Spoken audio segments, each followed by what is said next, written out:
Radhe Radhe everyone. सर्दियां आने वाली हैं और सर्दियों में लड्डू गोपाल को गर्म जल से स्नान कराया जाता है। साथ ही गर्म ड्रेस भी लड्डू गोपाल को पहनाई जाती है। तो गर्म जल से स्नान लड्डू गोपाल को कब से कराना है और गर्म ड्रेस हमें लड्डू गोपाल को कब से पहनाना शुरू करना है, और साथ ही सर्दियों में लड्डू गोपाल की सेवा कैसे की जाती है, आज की वीडियो में मैं आप लोगों को यही बताने वाली हूँ। और साथ ही आप लोगों को बहुत ही सरल तरीके से लड्डू गोपाल की सेवा करना बताऊंगी। अभी सर्दियों की शुरुआत है, तो लड्डू गोपाल को गर्म जल से कब से स्नान कराएं, तो देखिए बहुत ही सरल तरीके से मैं आप लोगों के साथ जो लड्डू गोपाल की सेवा है वो शेयर करती रहती हूँ। अभी सर्दियों की शुरुआत ही है, तो आपके पास लड्डू गोपाल की हल्की गर्म ड्रेस हैं तो वो आप लोग निकाल लीजिएगा। मैंने जो लड्डू गोपाल की गर्म ड्रेस हैं वो निकाल कर रख ली हैं। कौन सी ड्रेस है मुझे लड्डू गोपाल को इस बार पहनानी है और कौन सी खराब हो गई हैं, कौन सी ड्रेस है उन लोगों के लिए बनानी है, तो इन सब का मैंने कैलकुलेट कर लिया है। और साथ ही जब सर्दियां शुरू होती हैं तो लड्डू गोपाल के जो गर्म बिस्तर हैं, रजाई है, कंबल है, उन सभी को हम निकाल लेंगे। तो मैंने यहाँ पर लड्डू गोपाल का जो बिस्तर है वो चेंज कर दिया है, और साथ में जो चादर है वो मैंने अभी हल्की ही रखी है, क्योंकि आप लोगों के लिए यह डेमो वीडियो है। मैंने अभी स्टार्ट नहीं की है। कब से स्टार्ट करनी है सर्दियों में लड्डू गोपाल की सेवा, यह भी बता देते हैं। तो देखिए, कार्तिक शुक्ल पक्ष की एकादशी को देव उठनी एकादशी कहते हैं। इस दिन सारे घर को गेरू या खड़िया से घोलकर घर में रंगोली बनाई जाती है। सारे घर को सजाया जाता है। जहां घर कच्चे होते हैं उनको लीपा जाता है। बहुत ही सुंदर सुंदर रंगोलियां बनाई जाती हैं। जहां आंगन होता है, ओखली होती है, उसके पास रंगोली बनाई जाती है और देव उठाई जाती है, जिसे देव उठनी एकादशी भी कहा जाता है। तो देखिए, देव उठनी जो एकादशी है वो 12 नवंबर को है। अगर आप अपने लड्डू गोपाल को गर्म जल से स्नान कराते हैं, फिर चाहे आप पंचामृत से स्नान करा रहे हो, सर्दियों में लड्डू गोपाल को कोशिश कीजिएगा कि पंचामृत स्नान जैसे कि बहुत सारे लोग कराते रहते हैं डेली में, तो हमें डेली में लड्डू गोपाल को पंचामृत स्नान नहीं कराना है, क्योंकि उन चीज़ों को हम गर्म नहीं कर सकते हैं। लेकिन अगर आप कच्चे दूध से लड्डू गोपाल को स्नान करा रहे हैं तो आप हल्का गुनगुना जल ले सकते हैं। उसमें कच्चे दूध को मिला करके लड्डू गोपाल को स्नान करा सकते हैं। साथ ही लाला को पोंछने के लिए कोई भी एक टॉवल ले लीजिएगा, जो कि गर्म रुमाल होते हैं, उनसे आप अपने लाला को पोंछ सकते हैं। देखिए, स्नान कराने के बाद सर्दियों में आप लड्डू गोपाल को ज़रूर पोंछिएगा, क्योंकि हमारे लड्डू गोपाल के शरीर पर जो पानी रह जाता है वहीं पर हमारे लाला काले पड़ जाते हैं।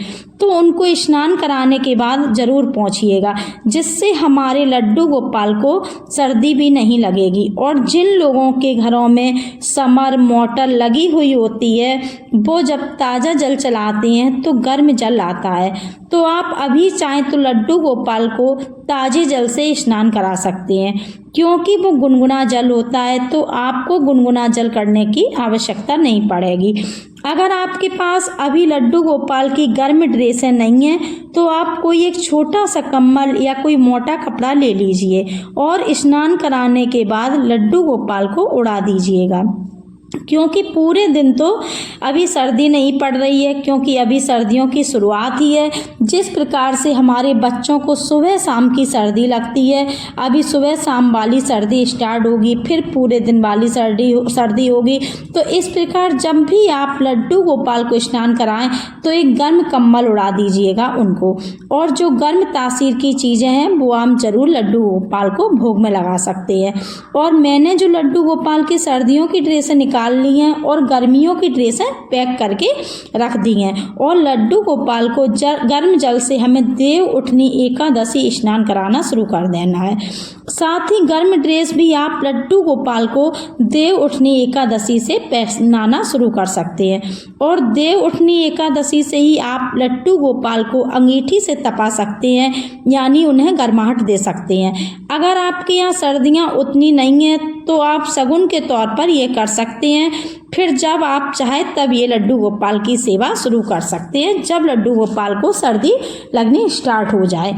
ऐसा कहते हैं कि जिस चीज़ का जब समय होता है वो तभी की जाती है। तो देव उठनी एकादशी से लड्डू गोपाल की सेवा शुरू की जाती है, जैसे कि झूला डालना कब है, कब उतारना है, तो इन सब का भी एक समय होता है। ठीक उसी प्रकार से लड्डू गोपाल को गर्म वस्त्र कब पहनानी है, गर्म जल से कब स्नान कराना है, तो इन सब का भी एक समय होता है। तो आप देव उठनी एकादशी से सर्दियों की जो सेवा है लड्डू गोपाल की वो स्टार्ट कर सकते हैं। और गर्मियों में आप पूरे माथे पर लड्डू गोपाल के चंदन लगाते हैं तो उससे ठंडकता मिलती है।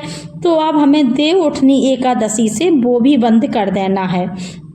तो आप चंदन का लड्डू गोपाल को तिलक लगा सकते हैं, छोटी सी बिंदी लगाइएगा, लेकिन पूरे माथे पर कपाल पर उनके चंदन नहीं लगाना है। देखिए लड्डू गोपाल की जो सेवा है वो सब भक्त अपने अपने भाव से करते हैं, जिसका जैसा भाव है वो वैसी ही सेवा लड्डू गोपाल को देते हैं और लड्डू गोपाल उसी भाव से वो सेवा स्वीकार भी करते हैं। और जो लोग लड्डू गोपाल की गर्मियों में मालिश करते हुए आ रहे हैं तो आप लोग अब लड्डू गोपाल की मालिश कैसे करेंगे, क्योंकि सर्दियां धीरे धीरे बढ़ती जाएंगी।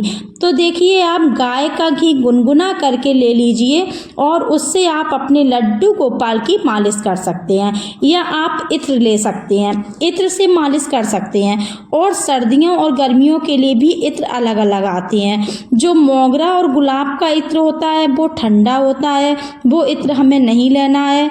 खसखस या केसर का इत्र आप ले सकते हैं, इनकी जो तासीर होती है वो गर्म होती है। तो इन इत्र से आप अपने लड्डू गोपाल की मालिश कर सकते हैं। और देव उठनी एकादशी से आप अपने लड्डू गोपाल को जो गर्म कैप होती है वो ना लगाएं। इतनी अभी सर्दी नहीं आई है, क्योंकि सर्दी की अभी शुरुआत ही है। धीरे धीरे करके हल्के गर्म कपड़े पहनाएं, उसके बाद गर्म कपड़े पहनाएं, जैसे आप अपने लड्डू गोपाल को सर्दियों में ख्याल रख सकते हैं। जिन लोगों को मेरी बताई जानकारी अच्छी लगी हो तो वीडियो को लाइक कीजिएगा और मेरे चैनल को सब्सक्राइब करना मत भूलिएगा। तो अगले किसी और वीडियो में फिर मिलते हैं, तब तक के लिए राधे राधे।